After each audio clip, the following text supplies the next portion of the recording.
turbo-powered Batmobile flies into high gear. I'm out of here. In a flash, it's a high-powered bat missile.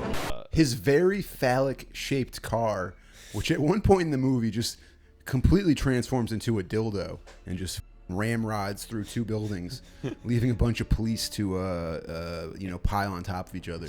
And that's an interesting sequence to bring up, because I think, as we talked about on the last Batman movie that we discussed on this podcast, we are going, by the way, we're filming. Yeah, we're recording. It's live. Yeah. As we talked about on the last one, Batman was this toy selling vehicle, right? It became like, oh, get the Batman cat tattoo. It's just the symbol. They use the symbol, they print it on everything, stick it on your bumper sticker, put it on your shirt, put it on your hat, put it on your socks, tattoo it to your asshole, Batman. The merchandising was huge, even though for the original Batman there's only like 2 figures. This one they cranked out tons of figures. I had a number of the figures from this movie. In fact, probably between Teenage Mutant Ninja Turtles and Batman Returns paraphernalia, that was like my bedroom as growing up.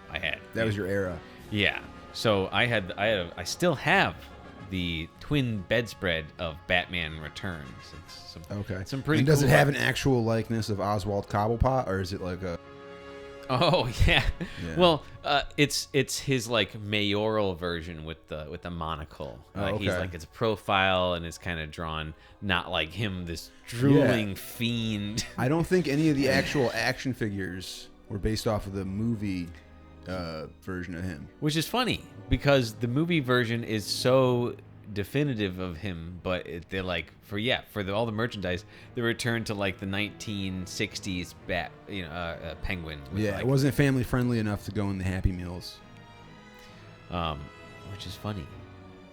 Yeah, that was a big controversy, I guess. I mean, would you imagine ordering your? I mean, as a kid, it seems like a big disappointment and a big cop out when you see this awesome dark Batman movie with this crazy fiendish penguin, and then the action figure, it just looks nothing like it. I think they still made like the little penguins with the missiles, so that was fun. Sure, yeah, that's still the tie-in. You couldn't make the Danny DeVito action figure. At a couple times, at one point in the movie, not to spoil anything, but he does don some sort of likeness, but he doesn't keep it for long. And so I could see why. But I don't think the action figure was based off of Oswald Cobblepot in the tuxedo. I think it was they wouldn't. It was a fictional interpretation. Yeah, exactly. Of Batman Returns. It was a mix. It was basically him from the animated show, right?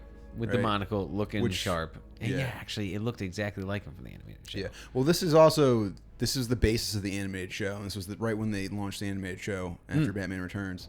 Like within the same year. Yeah, I think so. That would make sense. I just know that it was like what they used as like the style book for it, and it looks exactly like it, and the tone of it is pretty much exactly the same. Right. But anyway, the point is, this whole Batman, he's driving and his car splits off. This happens a number of different times in the movie where he uses just a vehicle for like one gag. Yeah. And I think it was just a way to have toys. To make more toys. This is just a sequence. Oh, look at Batman's thing. Yeah. Sell that. Now you have Arctic Batman with this, and then you have the Batman with the flying wing. Scuba Batman. Yeah. It's kind of like the James Bond Hawaiian luau Batman. Yeah. Yeah. So, anyway, more on that later. Welcome to this week's episode of VHS Boys. We're talking about Batman Returns, 1992. I thought I had a good burp. I don't have one. Next time. Add one. Yeah. Just 1992? Is that right? 1992, yeah. Yeah, okay, cool. I think it took longer to come out because Tim Burton didn't want to do it. He wasn't into it. Yeah, he wasn't into it. And then they finally talked him into it, and then they were sorry. With enough monies? Yeah, I think they let him do whatever he wanted to do.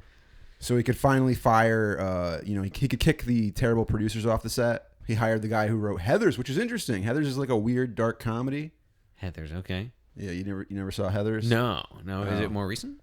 No, it's from like 1988. It's about a kid who's going to shoot up the school. Oh, wow. It's like before that actually happened. Or he's going to blow it up. And he's going to shoot it up. blowing up. That's more epic. It's Christian Slater. He acts like Jack Nicholson, and he's going to blow up the school, which is interesting. Touchstone with Batman 89. Batman 89 also has Jack Nicholson blowing up stuff. He's into it. Yeah, smiling freakishly. Yeah. So then this one isn't necessarily a direct sequel to the first Batman. It's a episode in the Batman thing. Sure. We talk about, there's reference to it, but it's not like picking up They the do day very after. lazily reference Vicky Vale a couple times, and it feels like very unnecessary. But so I guess to get Tim Burton to do this, they let him hire his people and kick off the producers and do whatever he wanted, and it caused a lot of controversy because there's some kind of dark adult things in this movie. Yeah.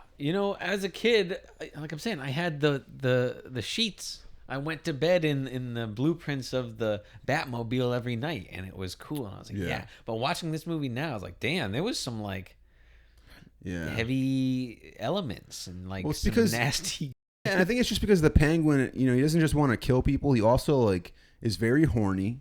So horny. And he wants to kill children, so he kind of takes it to the next level. He's pretty extreme. Yeah. He's always drooling. So I was ready to bash this movie, but I don't think it's that bad. It's kind of better than the first Batman movie. I think it's better than the first. Yeah. I think Returns. That's my hot take. This is Batman 2 better than Batman 1. And 3 stars. 3 stars. Out the gate. Yeah. Batman Returns, 3 stars. Better than the first one, which you gave, 2 stars? I think I gave it 2 stars. You would have had to for it to be worse. Yeah, okay. I don't know. I don't think I gave it 1 star, but I don't remember. I think it was 1 star worthy. It was definitely a Jack Nicholson jerk off piece, but I don't know if it was with some Prince tie-in. That Prince tie-in was strange. I will say no Prince music in this one, although they do play a weird version of Rick James's Super Freak. Could they not get Rick James? He's too busy abducting women and burning them with crack pipes. Is that what he does? I mean, just the one, maybe. I didn't know that. He's a super freak, Gary. Yeah. Come on. That is pretty freaky. I'll burn you with my crack pipe if you're a woman. To get her off the street. Jiminy. Christmas. Yeah, exactly like that. See, you've heard the song. Yeah. You know. Anyway. She's kidnapped. She's kidnapped. What else did he do? Other horrible things? Yeah. Well, I mean, it wasn't just him. He had his 21-year-old girlfriend with him. So she was also in on this thing. And man, he was on crack. He was on crack. What are you gonna do? Yeah, it's not his fault. The CIA brought all the cocaine to the country. Yeah, dude, they fucking. So made it weird. Back to Batman Returns. Yeah, I liked Batman Returns. It was good. I think Danny DeVito's performance kind of makes the movie. Steals the show. He's entertaining. Just every scene with him just oozes despicableness. Yeah. He's pretty unlikable. So this is probably the best of all these 90s Batman movies, right? Because after this, they kind of went in the other direction with it. Right. They got a little lighter, a little more goofy, more bat nipples. Yeah. In fact, they couldn't even bring Keaton back because he disagreed with Schumacher. And also, I didn't realize when I was a kid, but Keaton looks fucking old as fuck in this movie. He is? He's way past his prime playing Batman in 1992. Yeah, well, I'm sorry. Yeah. You can't stay young forever. I bet he was only 35 in this movie. I don't know, man. I think he looks like he's in his late 30s. Okay. Well, we'll have to. We can look into it, but it doesn't really matter. The point is, yeah, you're right. I did notice his age in this film as well. Yeah, and he's gonna feel old in that stiff-necked rubber-ass costume after punching a bunch of clowns. Yeah, he's gonna feel it the next day for sure. You're gonna need some bat ointment. Yeah, need some Bat Gay instead of Ben Gay. Oh yeah, there you go.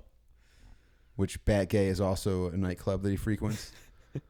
Batman Returns is full of Tim Burton iconography. It's got it takes place during Christmas time, but it's it's all creepy, man. There's evil clowns and abandoned amusement parks. Classic Christmas. Yeah, exactly. That's what I think of when I think of Christmas is an abandoned zoo. Giant sculptures towering over everything. The film opens with the backstory of the penguin who was born Oswald Cobblepot, the deformed son of Gotham City socialites Tucker and Esther Cobblepot, who are played by Paul Rubens and Diane Salinger. Yeah, so he kind of threw the Pee-wee people in there. I mean, why not? He worked with them before on Pee-wee's Big Adventure. Yeah. So in the opening, Tucker Cobblepot is awaiting the birth of his child, which is funny too. He's definitely not in the operating room. And you hear his wife going through labor, and once the baby is born, Paul Rubens rushes in and gives a ghastly scream. After he sees what the little mutant penguin baby has done to his wife's vagina. Yeah. The penguin's first victim was Esther Cobblepot's vagina. Oh. Yeah. Came out drooling. Yeah. He just ripped it to shreds. A violent birth. Yeah, you think so? I don't know. You're the one who put that idea in my head. Yeah. Can't not see it. Him like stretching out. That scene in Ace Ventura. He could have ripped out of her pussy like the alien in Alien. Yeah. This little Danny DeVito. He insisted it be a real vagina, and he popped out of it. Well, Danny DeVito's a method actor, so he actually crawled into Diane Salinger's vagina and forced her to give birth to him. It was actually easier. She reported it was easier than she had imagined. Yeah. Because of how small. Well, a woman's body is amazing, Russ. I know you don't respect them, but they could take pain. Their pain threshold is much higher than a man.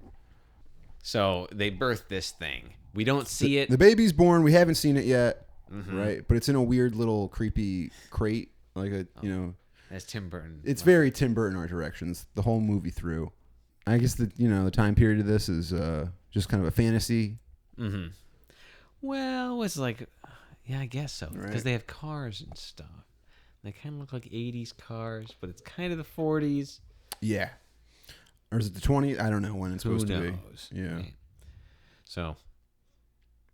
But, then the baby eats the cat, which seems like good foreshadowing.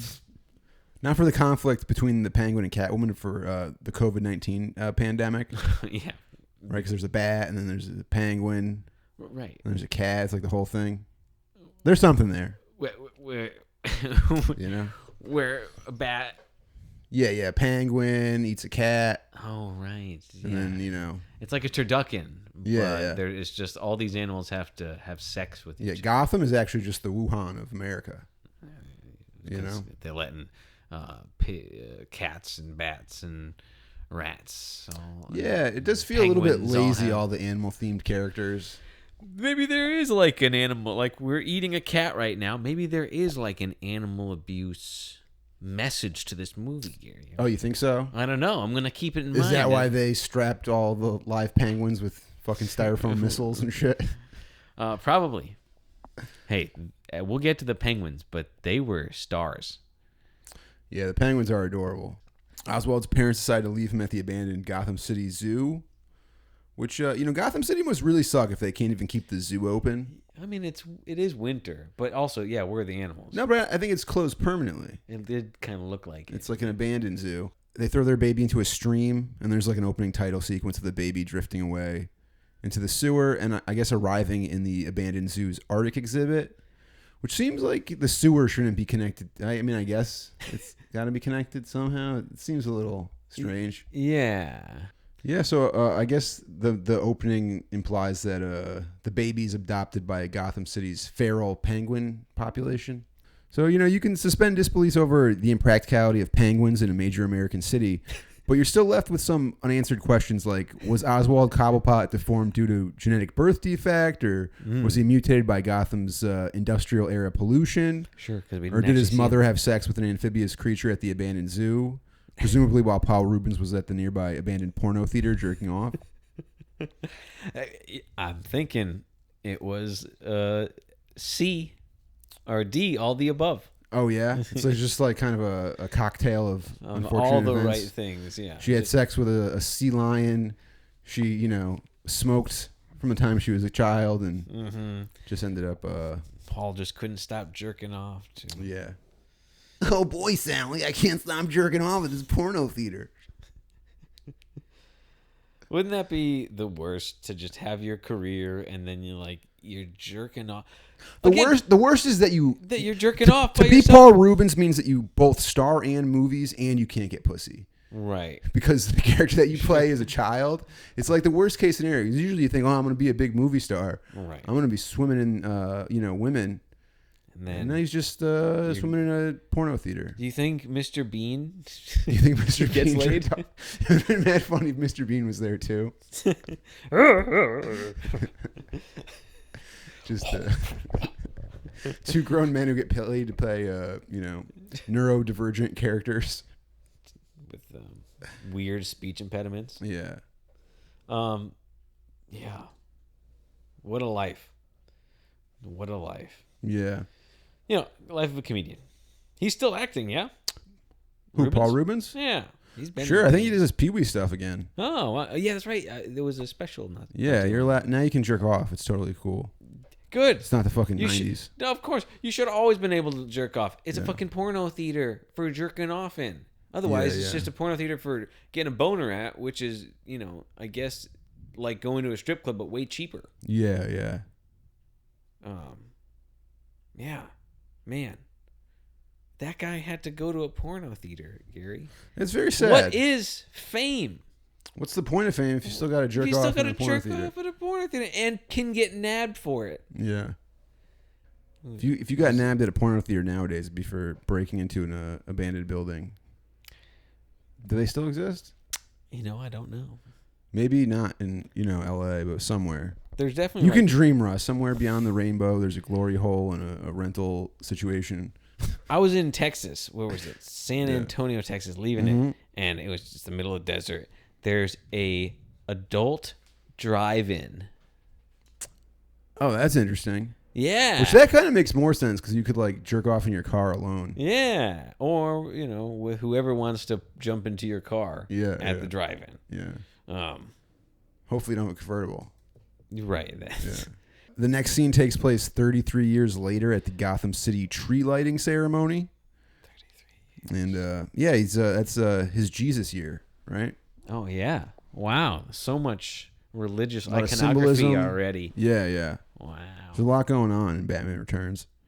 And we're introduced to some of the more key players. Max Schreck, played by Christopher Walken, and Michelle Pfeiffer as his meek assistant, Selina Kyle, who we all know will be the film's Catwoman. Surprise, surprise. Yeah, and she's on the fucking poster. Yeah, right. So Christopher Walken I don't know if that's his real hair, but if it is, why can't they just give him some product or something? It looks like it's a bad Halloween wig. It's very distracting. Yeah, so they intro, this character, Max Schreck, and then they're at a tree lighting ceremony. And this is where the Penguin finally attacks the crowd. And he wheels in a big Christmas present, and then it explodes with confetti, and a gang of creepy circus performers catapult in. And they start attacking the crowd, and some of them have guns. Yeah, which is interesting. That they, carnival performers with guns. Yeah, Vincent Schiavelli plays a creepy organ grinder who fires a machine gun from his barrel organ, and he's got a little monkey. And that sounds scary. They said he has a gun, but the monkey has AIDS, and the monkey is just biting people in the crowd and infecting them with the HIV virus while they're being fired at by clowns and whatnot. Yeah, no wonder people are terrified of clowns. Yeah, when they do that sort of heinous shit. Yeah. Well, all these guys with guns and no one actually gets shot on screen. They're just shooting in the air like Yosemite Sam. Yeah, I was noticing that. Probably because, I don't know, a handful of reasons. But it was interesting that all these clowns, while, violent with guns, aren't actually injuring people. They're just terrorizing them, right? No, you're right. There's at least a dozen guys with guns and no one gets shot. A single teenager in Colorado could put up better numbers than these these evil henchmen. These circus gang. Yeah. The kid who shot up the Batman movie hit more people. He wasn't even a full clown. He just had red hair. It's not a competition, Gary. Yeah. I don't know. I just think the circus gang, they look cool, but it doesn't really fit. It almost feels like they should be the Joker's henchmen. Yeah, right. And maybe that was a carryover from like an earlier draft of the script. I think it's just like Tim Burton circus style. Yeah. What if let's have creepy clowns? Ooh. and they can flip around and it's fine. Yeah. The Penguin should have like avian or zoological themed underlings, like an evil zoologist with like khakis and dressed like the crocodile hunter. The like big elephant muskets. Yeah. Yeah. Crikey, I'm gonna attack this citizen, shove my thumb so far up his ass. Yeah. So, yeah. That would scare the crowd. Yeah, it would, yeah. You Just know? a bunch of people getting tackled by people. Crikey! Yeah. Watch me.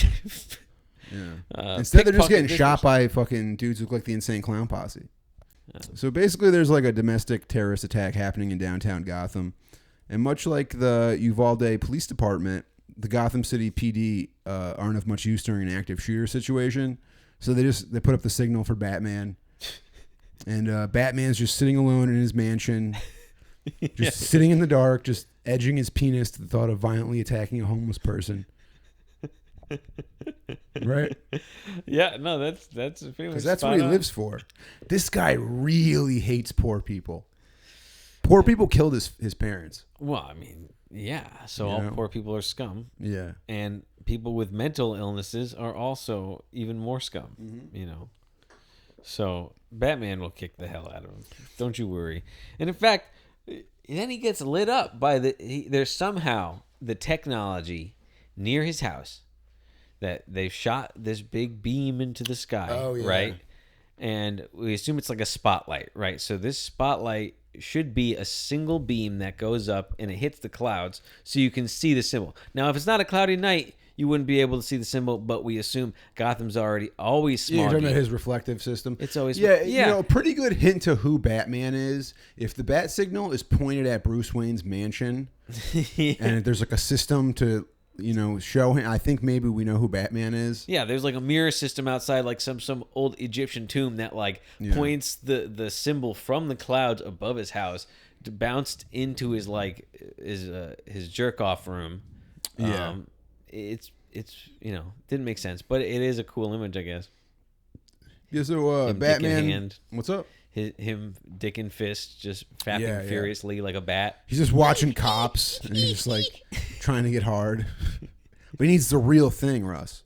So Batman, he gets downtown and there's a lot of cartoony gags with the Batmobile, and then he rescues Selina Kyle from a clown with a stun gun. Oh, speaking of Batman, with his cartoony gags, he shows up. There's all these non-violent clowns. Terrorizing people. Granted, terrorizing. Yeah, they're shooting just up, I guess. It's kind of like Hollywood Horror Nights. You just go in there. They have the chainsaws without the chains, and they're just being assholes. And you're like, "Whoa, I'm scared. Oh, I'm gonna run around. Oh, they're chasing me with the chainsaw." But what are they gonna do? They're clowns. They're circus performers. Anyway, so then Batman shows up. He hits two of them with his car, and then he drives fast enough and then slams on the brakes so they fly off through department store windows, right? I would assume that would very, very much injure these shielded clown people, right? Maybe they got good reflexes because they work in the circus. Yeah. But anyway, he injures these two guys, and then he spins around, and the fire blower is like trying to light his car on fire, and he full body burns this mofo with his car's tail ignition. And that, if not killing that man, certainly maimed him beyond recognition. Like his polyester devil suit is being fused to his flesh as Batman drives away and snickers to himself. But I just don't understand why the clown who grabs Selina Kyle doesn't have a gun. Was he late to pick a weapon and he had to get the stun gun? Yeah, maybe. It was bring your own from home, and he's like, God. And why the fuck is Selina Kyle there? Why there's an active shooter situation. She's running towards it. Well, she's got to give Max. Just call it a day and go home. Yeah, she forgot the speech. She's got to give Max the thing, otherwise she's gonna get fired. Yeah. It's like a kid breaking into a school during a school shooting to hand in his homework. I think that's a part of the character, though. She's supposed to be an ambitious woman, and because of her place in society, Russ, she can't achieve more than, just getting the coffee at the meetings. Yeah. Yeah. That was, there is some cringy moments.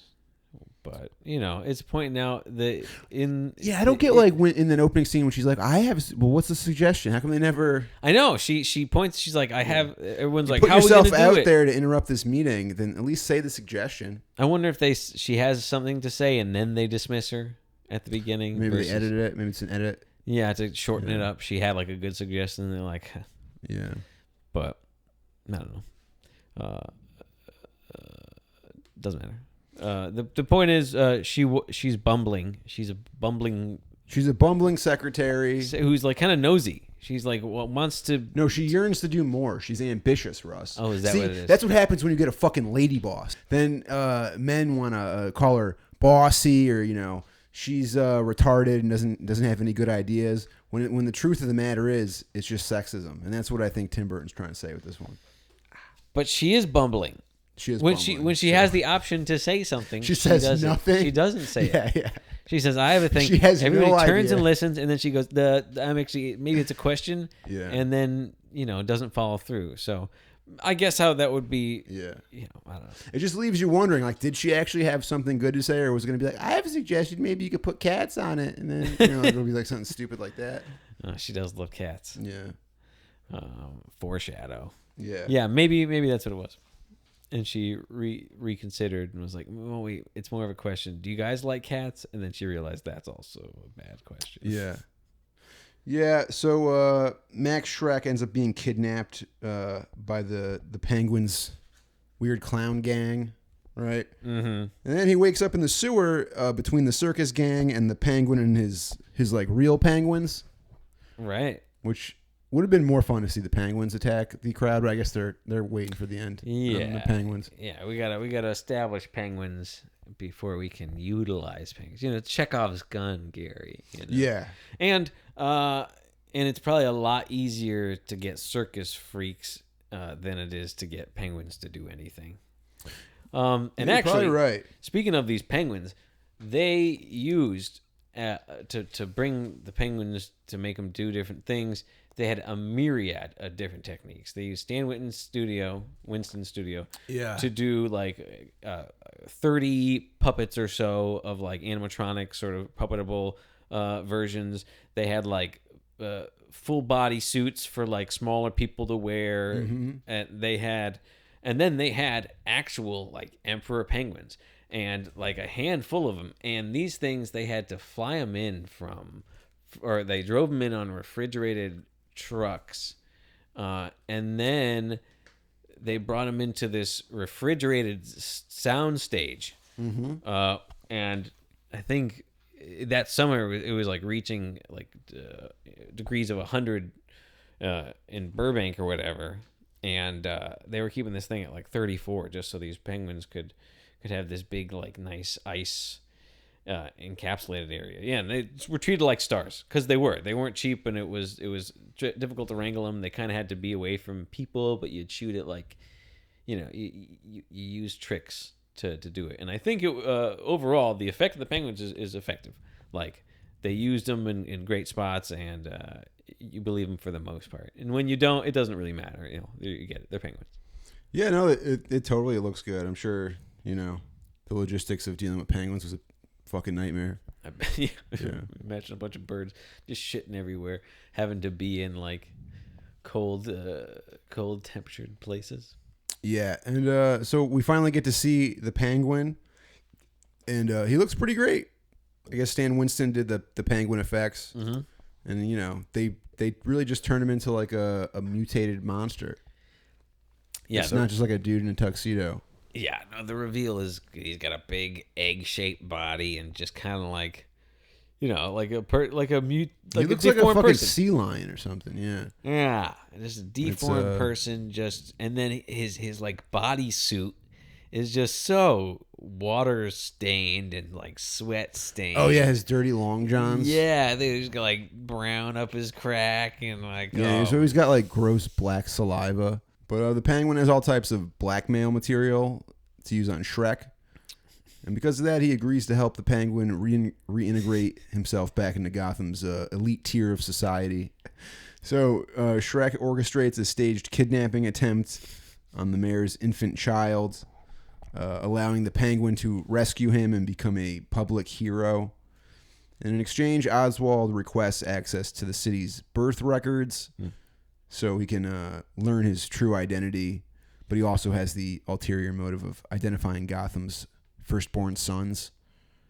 Right? Oh, I didn't even pick up on that's when he starts doing his secret mission. Yeah, they keep kind of sprinkling that in. And then Batman starts looking into Oswald Cobblepot and realizes he's connected to child abductions. And there's a lot of satire about corruption in the movie. Right, like it's pretty obvious from the opening scenes that Max Shrek has as much power or more than the democratically elected mayor. Sure. And when the Penguins' carnival-themed henchmen ask for the guy in charge, they mean Shrek, not the mayor. Right, they do make a point. Yeah, and then they just dispose of the mayor with the much overused movie cliche of pistol whipping. Right, they just hit him on the head, and yeah, that works. He's conveniently knocked out temporarily. Yeah, wake up. That's exactly how that works. Yeah. You just bash somebody in the head with a heavy metal object, and they just wake up fine in a couple hours. A little bit, you're like, oh, my head. Yeah, nothing bad could happen. Yeah.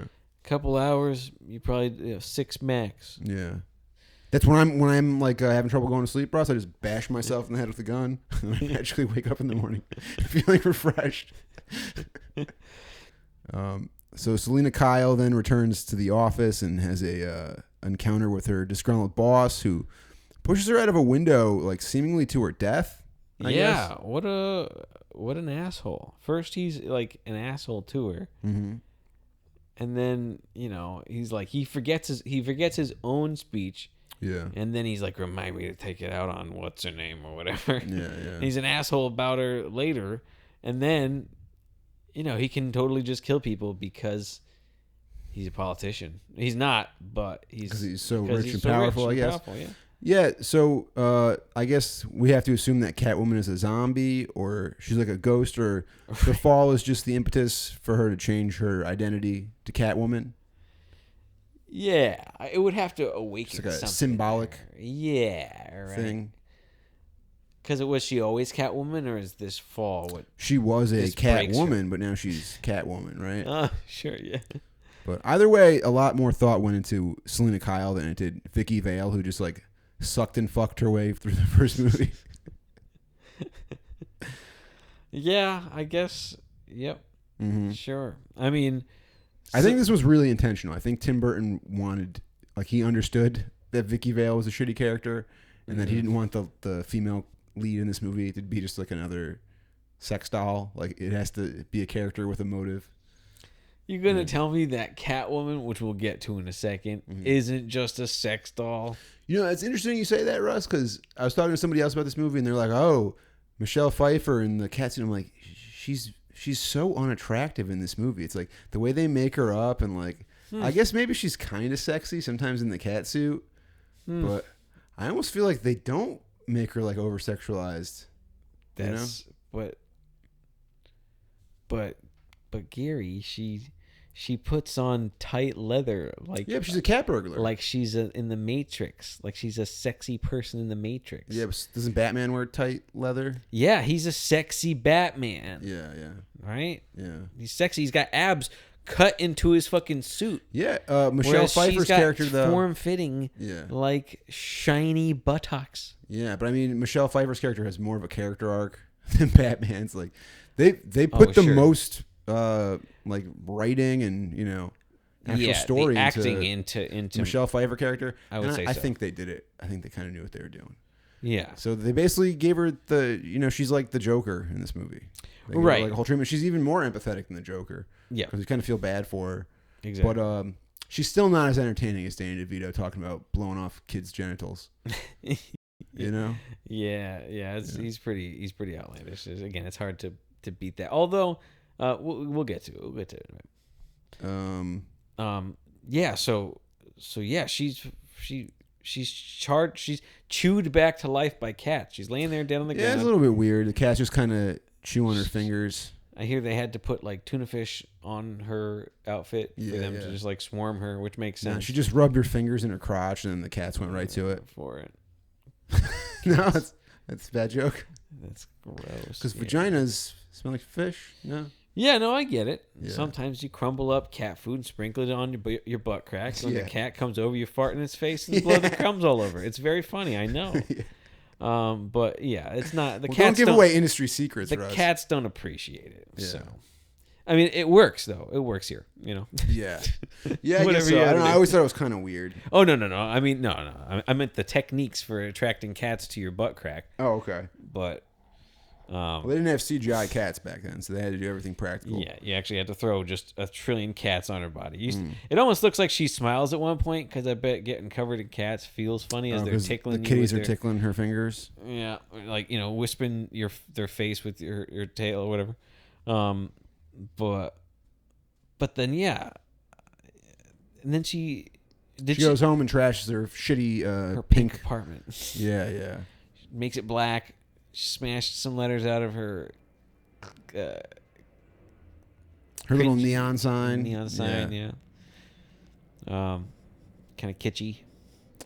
Yeah, it's definitely kitschy. And then she makes her suit, which is, again, very in line with Tim Burton art direction. It's like very stylized with like overemphasized stitching, and it's all crooked. Stitches, and why couldn't she just make it like regular? She does it in a fury. Yeah. And so maybe that's why it's all janked up. Yeah. It's definitely iconic. That look. Apparently, she hated the costume. Oh, okay. Apparently, it was really hard to. Yeah, it's probably a material that's not very doesn't breathable. Breathe at all. I bet. But next, Catwoman rescues a woman from being raped. More fun stuff happening in Batman Returns, and then she like basically it almost looks like an origin story for Pinhead because she just like cuts a grid into this dude's face. Yeah. Which is an interesting choice. And then she kind of like victim blames the girl who's getting raped and just backflips out of there. Yeah, I did find that weird, right? So she comes in. First off, having like an assault scene did seem kind of out of place a little bit. Yeah, it's like, why not a purse grab or a mugging? It seemed like that dude was going for something more than a purse. He definitely was. It's not implicit at all. Batman does research on the Penguin and the Red Triangle gang, who he discovers are linked to child abductions, which I always thought the name is very misleading. Like the Red Triangle gang should be a bunch of women on their periods. They only meet once a month? Yeah, once a month they meet and they fuck up Gotham City and they fight Batman.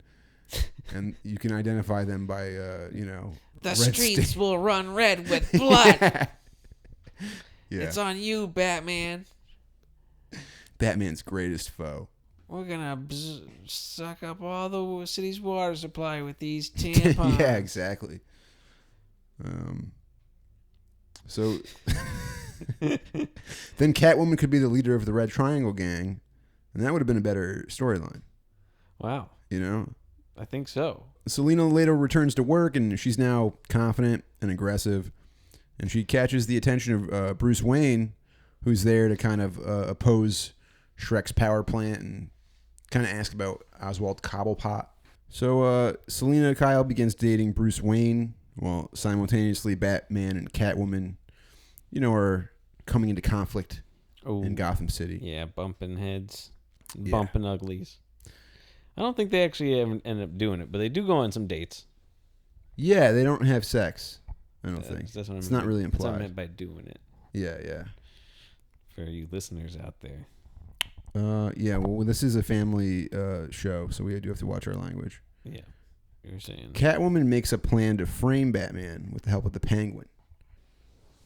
And Max Schreck, who has decided to eliminate his opposition to the power plant by recalling the current mayor and replacing him with his own candidate, who is also the Penguin. Right. Yes. So that's the plot. Next is my favorite scene in the film, right? And this is when Schreck brings the Penguin into the campaign office for his mayoral campaign. Yes. And Danny DeVito is just like eating a raw fish and trying to sexually assault all the women that are working for him. Yeah, gross. Yeah. Shrek's trying to discuss something with him, and all he can talk about is fingering his stylist with his weird, like, mutated flipper hand. Yeah. And can you believe McDonald's didn't want to use his character to sell Happy Meals? Yeah, with his French flipper finger action. Yeah. It's a pretty great performance by Danny DeVito. Wind him back and see him drool all over himself. But it's this great performance, and then, you know, Kenner doesn't want to use his fucking likeness on the toys. It's a slap in the face. Right? Yeah. It's a flipper slap in the vagina is what it is. I just think a Danny DeVito action figure with, like, soiled long johns and an erection and, like, a half-eaten mackerel would have been, like, the Christmas present of the year. Yeah. 12-inch? The figure or his penis? You think the penguin has a big penis or a small penis? Do penguins have big dicks? Do penguins have big dicks? Yeah. Oh, okay. Comparatively, I don't know. That's my question. Yeah, I would assume that it's more like a penguin dick. Than so Oswald Cobblepot might have a fucking huge rod. Schlong, yeah. You know? Is it now anatomically correct, the 12-inch action figure? Yeah, I mean, back then I think it was all like the tiny guys, right? It was like the 5-inch action figure. Oh, sure. Which the penis is not going to have a lot of detail to it. Yeah, unfortunately. On that scale. But, you know, they have to have some sort of action. But I mean, everybody talks about Michelle Pfieffer stuffing the live bird in her mouth, and I think the eating the raw fish is more impressive. Although I guess it's probably just sushi grade fish. Yeah, if it even is like you think real it's fish? actual fish. It looks pretty real. It does look like he's eating an open fish. Yeah, I bet you it's just like sushi grade whatever. Sure, and they're like, "Go ham, bro." And actually, I hear or read that DeVito, when he was in makeup, stayed in character. Like he was when he became the Penguin. He was the Penguin for the rest of the day till like the makeup come off. Oh, okay. So that sounds annoying. Yeah, right. So you're dealing with. I want to. So does that mean he was trying to sexually assault the makeup girl the whole time? Yeah. It's a kids movie, and Danny DeVito's trying to rape everybody. The Penguin is very horny, right? It's yeah, it's not something that you remember as a child, unless it is. Yeah. In which case, I'm sorry for you. Yeah. Though I will say, Cobblepot, the platform he's gonna run on, I can get behind. His idea was stop global warming, start global cooling. Yeah, make the world an ice box. All right, so maybe a little bit extreme on the end there, but I like it. It's kind of funny that like global warming was already a thing in '92. Yeah, that was a thing people were talking about. That we probably could have done even something in about. the 1990s, 40s, that we were aware of global warming. We still haven't done anything about it. 1990s, 40s, yeah. You know, as a plan to become the mayor, the Penguin sends out his gang, and basically the plot is he's gonna cause a bunch of crime in Gotham City, and then run as like a tough on crime candidate and stop all the crime. Yeah, right. Well, the Penguin is a real bad guy. He's going to cause all this crime, and then he's going to run as a tough on crime candidate and send lots of, young people away for minor drug charges. You know, he's got a long goal. It's not just like a quick, I'm going to steal the diamonds. He's a real villain. Yeah, he's going to fill the prisons with flipping in the street, doing carnival tricks out of an hour. So, while all this is going on, Catwoman breaks into Shrek's department store and blows it up. Yeah. Right. And then all three characters, Batman, Catwoman, and Penguin, they all kind of meet. Because Gotham City's very small. It's like Austin, Texas. There's like one little main strip. There's one thing. So they're all going to run into each other. And then Penguin just kind of like flies away after giving a one-liner. And there's a fight between... with his like sweet umbrella copter. Yeah. He has these umbrellas, and they all do different things. I guess that was a carryover from the old TV show. I guess so. I don't know. Did the Penguin fly in the old TV show? I don't know if he ever flew. It's but definitely very 1960s gadgety. Yeah.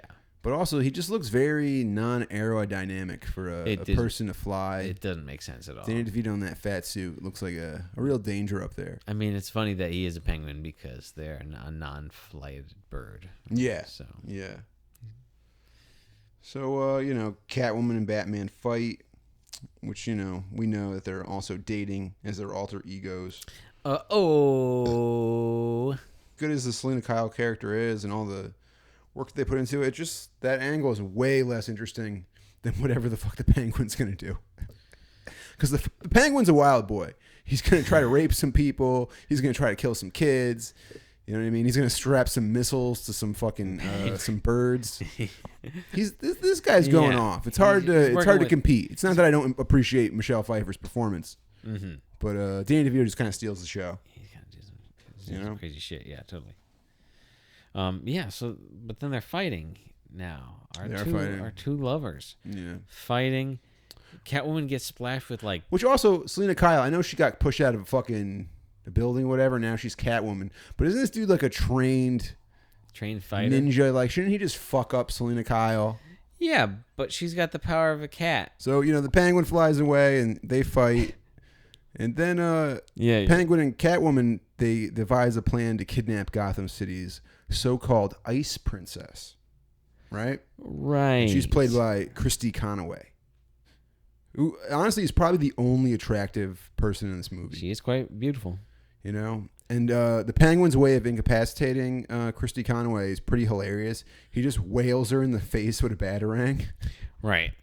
He just chucks Again, it the straight movie at her. trope of, you could just hit somebody in the head very hard, and then they'll magically wake up fine. Well, here's the thing. It is kind of like gonna try to throw you off because you think maybe he killed her with the batarang, because on the news there's a piece about the batarang being found covered in blood, and this is evidence. We think Batman killed this woman or whatever for whatever reason. So it is supposed to be like a red herring or whatever. But it's very concerning. You do not want to be incapacitated around the Penguin. He's a fucking he's a horny boy. Yeah, no. Yeah. You're gonna have a fucking Bill Cosby situation. So when Batman attempts to rescue the Ice Princess, the Penguin pushes her to her death with a swarm of bats, which to the crowd makes it look like, Batman killed her. By throwing bats at her, Now Batman's always using bats. Well, that's the thing. Batman never used bats, although he does use them at the end of this movie, so it's like, I don't know, maybe Batman does use bats. At the end of this one? Yeah. No, I guess so. He's using it to fucking push the Penguin into the Arctic exhibit.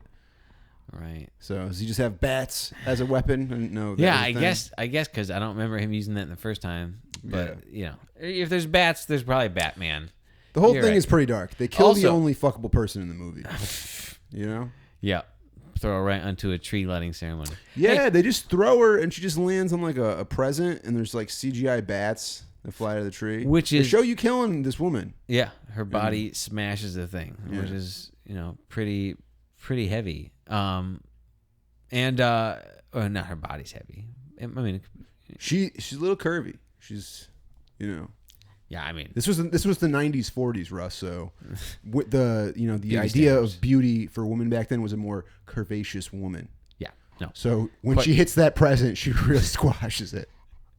Well, it's got the detonator in it that opens up the tree. But anyway, okay. The 1992, Jurassic Park comes out in 93, and that supposedly was the first time they had a quote fleshed, breathing animal be, see a computer generated creature in a movie. You've had water creatures in The Abyss, and you've had metal creatures in Terminator 2, and you've had stained glass people in young Sherlock Holmes.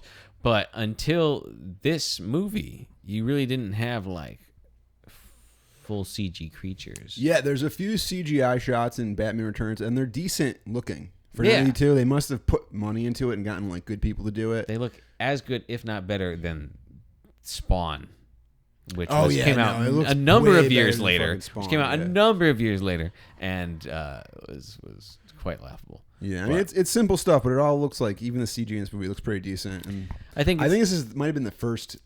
Definitely the first Batman with CGI. I don't know if Tim Burton had done other movies that had CG, because he was doing old school. There's also old school compositing in this movie. Oh, sure, yeah. Matte paintings galore, miniatures out the ass. So next, Penguin and Catwoman meet on a dreary rooftop. Catwoman objects to the murdering of the Ice Princess. before the Penguin starts trying to consummate their relationship. Because, again, Oswald Cobblepot is very horny. He's got the sexual appetite of 10 men. And the drool of 50 cattle. Yeah.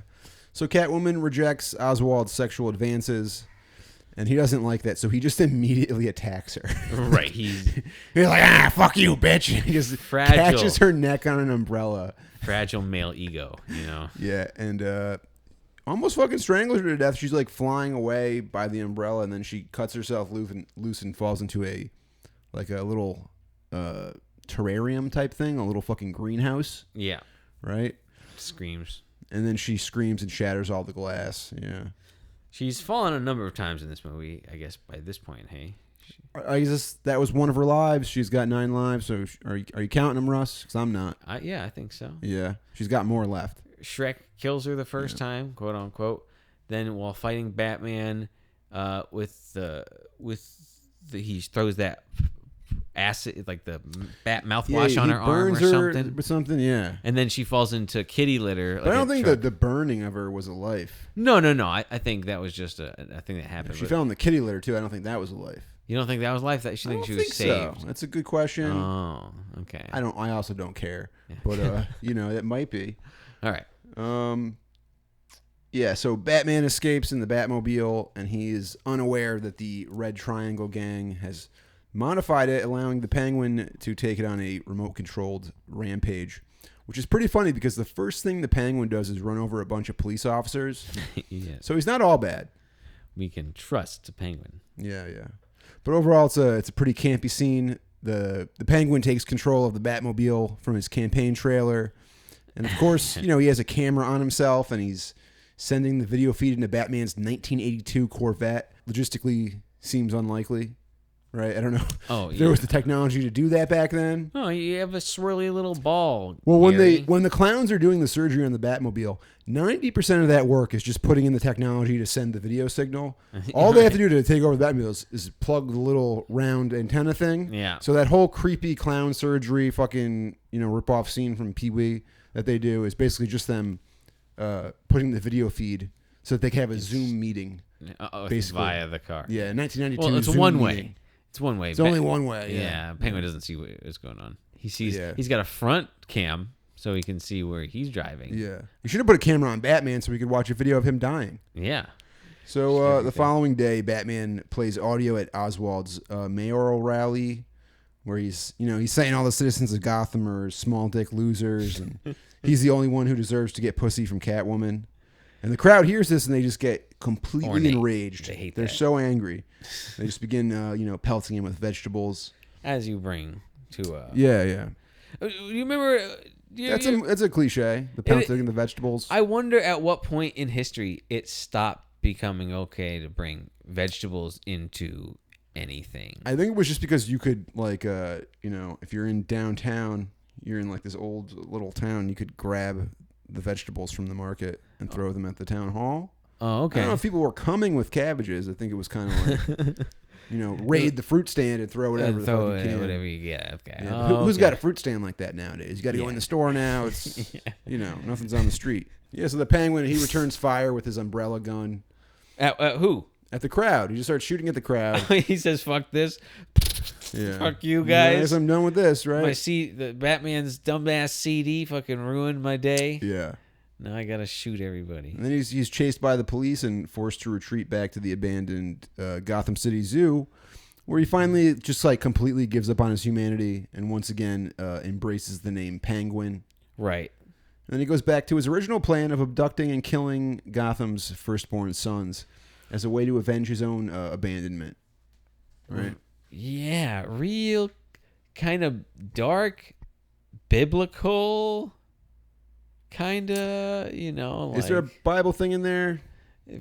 Killing firstborn? Yeah. That's like a thing. Yeah, for sure. That's like a thing. Yeah. I'm giving up my human name. Yeah. I'm Oswald Gobblecock. I'm going to suck off all the firstborn sons of Gotham. I'm going to take all your children into the sewer and give them blowjobs. My God. And that's my revenge. Fucking monster. Yeah. That's like a Batman from the '60s evil villain plan. Yeah, that was a '60s storyline. Holy fruitcakes, Batman! The Penguin's sucking off all the kids. Well, we can't have That's that, right, Robin. We have to get there before these children are scarred for life by having their penises sucked by this mutant in the sewer. Oh, could he? He had such a big nose. I bet you couldn't reach. Holy long-term damage, Batman! These kids are going to be all fucked up. They're not going to know how to deal with the trauma when they're of age. Something like that. Yeah, pretty much. That's some dark Tim Burton. You know, he went there. Yeah, he went there. He went for it. Yeah. Yeah. So now, fucking Max Shrek is having he's having a masquerade ball. Why is he having a fucking Halloween party at Christmas time? Oh, because it's a Tim Burton movie, Russ. Oh, yeah. So it's got to be Christmas, but they're having a creepy fucking mask party. The Nightmare Before Christmas. Yeah. Which it just makes it come off like the Eyes Wide Shut. Like you feel like they're all about to just drop their fucking tuxedos and start having an orgy. Speaking of the night, yeah. You know? And speaking of the Nightmare Before Christmas, which is what that would be. Your Nightmare Before Christmas is seeing Christopher Walken balls naked in a big weird orgy. Fucking mask. Yeah. With everybody I know there. Yeah. That's how it turns out? I don't know. I never saw the movie. No, I don't think so, but anyway, the music, the Elfman music, this time, Batman 1, he really had these like the Batman score. He had like one theme that he did for that, and that was throughout the movie. Right, and that played like Batman's, he's like looking at his computer. Batman's climbing upstairs. Yeah, it felt almost like he just made the music and fucking put it over whatever. Right. So the whole movie was kind of felt a little bit like, whoa, he's just taking a shit right now, reading the paper. And now this movie, there's a lot less of that, like hitting the theme real hard. But there's a lot more of just like, it felt like unused bits from the Nightmare Before Christmas soundtrack, just like classic Elfman, just like some bells and some weird, whatever. Yeah, it's definitely a Danny Elfman score. A little more meandering, a little more definitely just like Elfman, and no, not bad at all. Yeah, so Selina Kyle attempts to kill Shrek at his charity ball, but Bruce Wayne stops her. Great scene. Is it?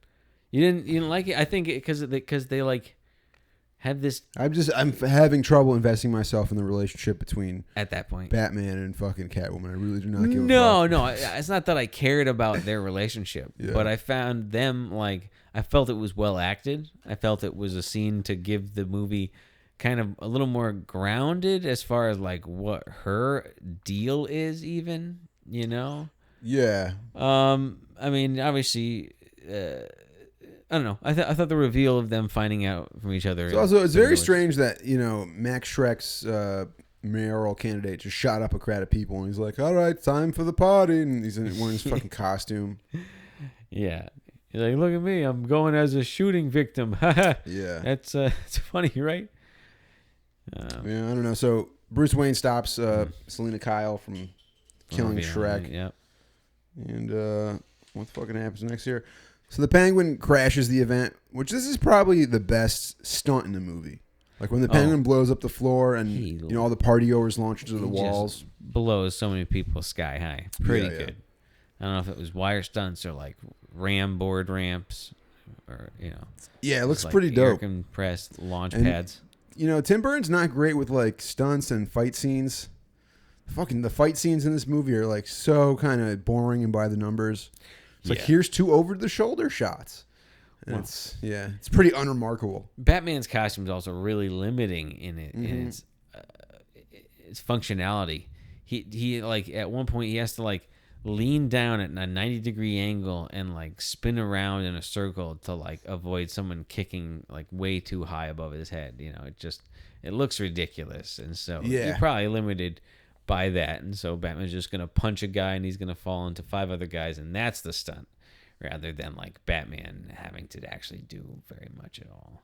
Yeah, but back to the dumb costume party that makes no sense. The Penguin just kind of storms in, and he's like bragging about how he's going to drown everyone's kids in the sewers. Right. So, Danny DeVito's performance is pretty fucking hilarious. It really makes this movie watchable. And the Penguin wants to kidnap Shrek's son Chip, but Shrek volunteers himself, which seems like a weird. It's almost like they're like, "Hey, do we really want this Chip kid to have like a whole scene in this movie? Let's just get it back to Max Shrek. He's our star."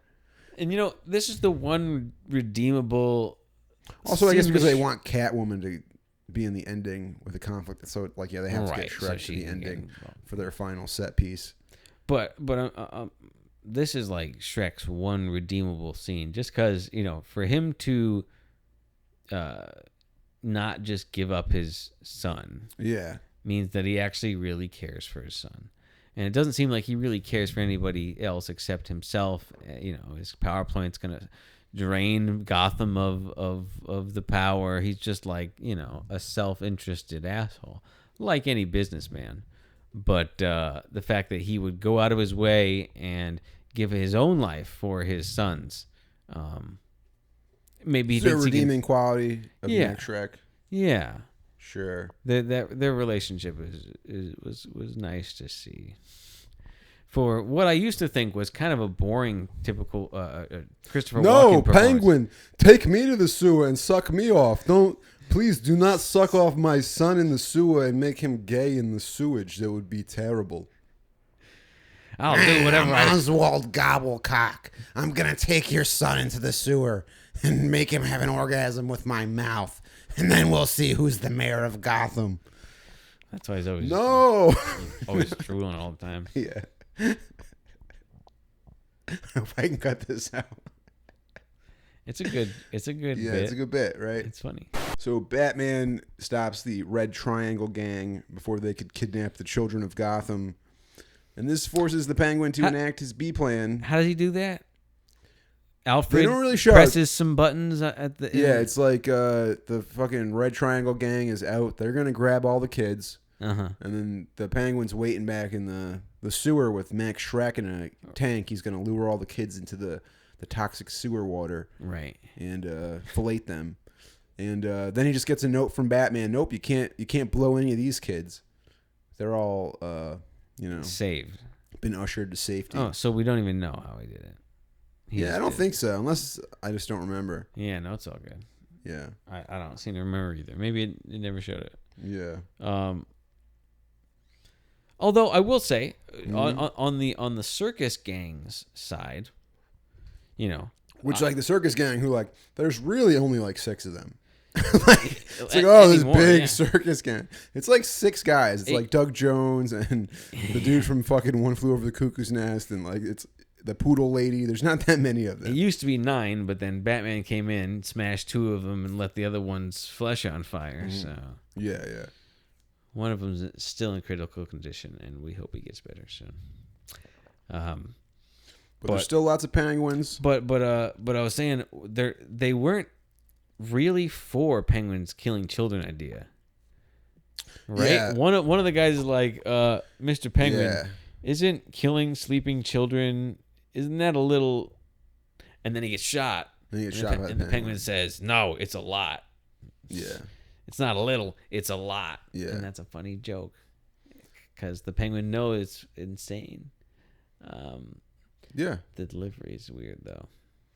Yeah, it does. A lot of this movie kind of feels like it's a Broadway play or something. It's very broad and people are having this dialogue as they're doing these actions, which makes it feel very unrealistic. And I guess, it's kind of what a Tim Burton movie is. There's not a lot of realism. Right. It is a fantasy world. I don't love it. It's not my type of filmmaking. I guess if you like old movies, it's it feels very formal and staged like an old classic movie. And so then there's a scene where the Penguin gives a patent speech to his penguin army. And that's pretty funny. He's talking about he's going to blow up all the kids and it doesn't even matter if it's the firstborn or if it's the son or the daughter, because once he blows up their genitals, the gender's not going to matter. It's pretty fucking dark shit. I wonder if he was just riffing If this was just like I don't know. riff DeVito, say some weird stuff to a bunch of penguins. You got their interest, you know. We rubbed you down with fish oil, and they really always want to pay attention to you right now. Yeah. I don't know. Um, But the little penguins with the missiles attached are adorable. Pretty cute. You know, Little helmets. I'm sure that probably wasn't a great experience for the live penguins, but the practical effect of the actual penguins with little missiles and little helmets, It's pretty cute. it's fucking adorable. Even though, Danny DeVito's talking about castrating children. Yeah.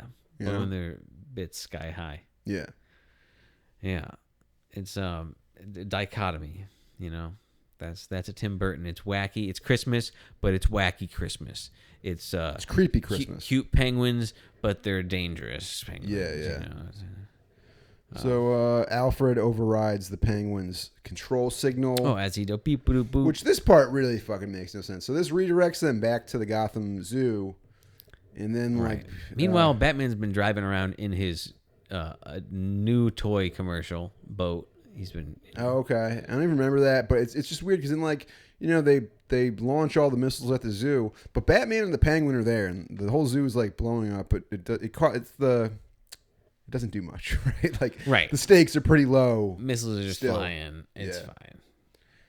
Look, guess all those swamp or zoo-made missiles aren't the greatest. I guess The Penguin missiles that were developed by Oswald Cobblepot in the sewer, not as dangerous as they look. They look scary, but they don't seem to be as effective as real military equipment. yeah. Right. It was assembled by circus freaks and penguins. Yeah. So what do you want? But then Batman unleashes a swarm of bats, and that causes the Penguin to fall into the Arctic exhibit. Right. He smashes through some glass, and yeah. So pulling his own trick on him, Batman uses bats. Which seems by- stupid if you're trying to convince people that you didn't just kill a woman with a cloud of bats. Maybe don't kill somebody else with a cloud of bats, especially since you've never done it before. Yeah, and now there's definitive proof that you've done it. Yeah, but we got all the main characters now at the final location, and Catwoman arrives to kill Max Schreck, and she rejects Batman's plea to abandon her vengeance and leave with him. He even reveals his head. He tears off his mask, oddly, tears it around the He middle. really puts himself out there, Yeah. and she doesn't give a fuck. So Catwoman is shot 4 times by Schreck, seemingly to no effect, and she claims to have 2 of her 9 lives remaining. And she electrocutes Schreck by kissing him while tasing him, which I really don't understand. Because couldn't she just fucking tase him? Why does she gotta kiss him and sacrifice herself? She's got to become some Jesus character. Yeah, she was Jesus this whole time. You didn't know? She was Jesus. She's female Jesus. She's not just female Joker. She's female Jesus. And Yeah.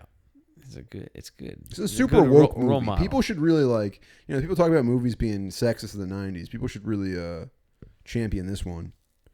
Also, for our listeners at home, don't try to kiss a taser between you and someone else's mouth. It's a terrible way to murder somebody. While grabbing a high-powered electrical transformer or whatever.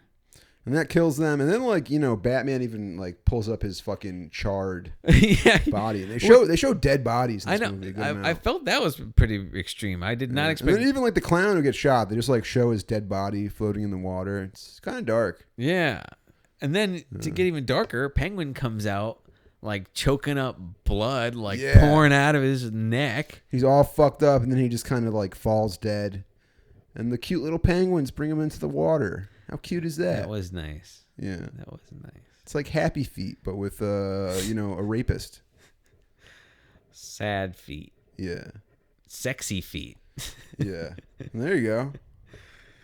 Uh, And then sometime later, while Alfred drives Bruce Wayne home, he sees Catwoman's silhouette and chases her to only find a little kitty cat. And he takes the little kitty cat with him home. And then there's a scene of the bat signal shining above the city as Catwoman looks on. Because I think test audiences didn't like Selina Kyle dying. She had 2 lives left, right? And And so, yeah, ostensibly, They if kinda- she killed herself, killing Max. She's got one life She had left. the one left. But what good's being a Catwoman if you only have one life left? So now you're jumping around on top of buildings. You fuck up once. Yeah. You know, you really, Hopefully, you land a cat litter. yeah, You know, living her life like a candle in the wind. you know, when you live the life of danger. Yeah, it was interesting. The last line of the movie, right before that, is "Merry Christmas, Alfred," and "Goodwill towards men and women." Yeah. Right, and then we see this thing. And Oh, actually, sir, good work. You stopped the penguin from molesting all of those children. yeah. I did, Alfred. But I still didn't get to have sex with the Catwoman. I wonder if she's out there. Yeah. Randy for me.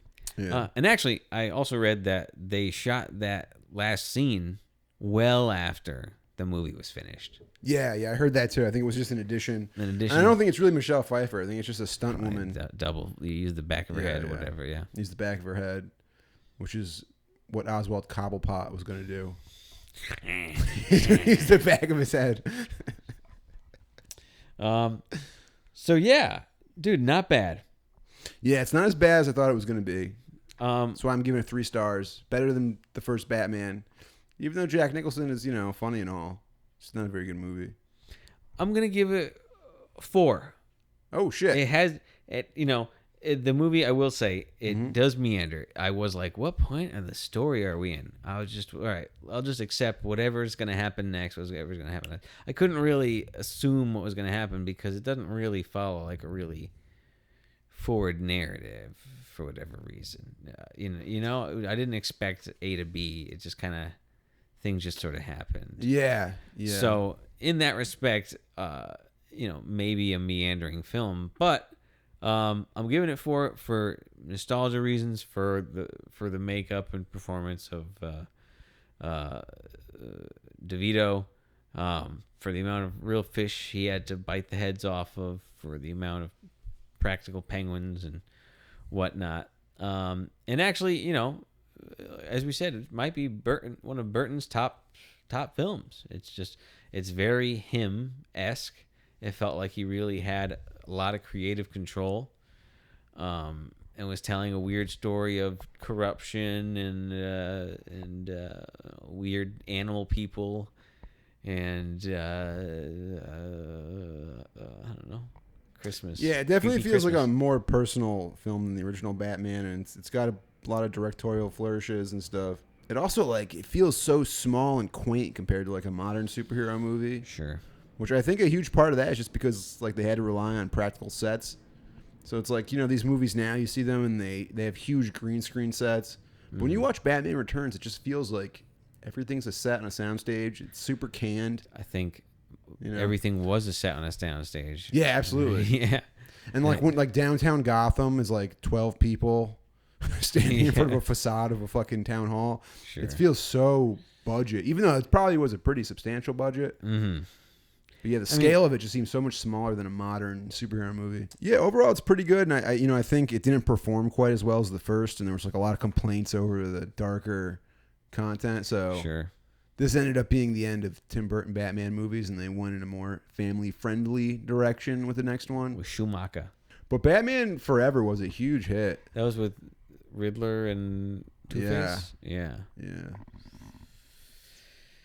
Yeah, I remember I saw That one, that's how you sell hamburgers.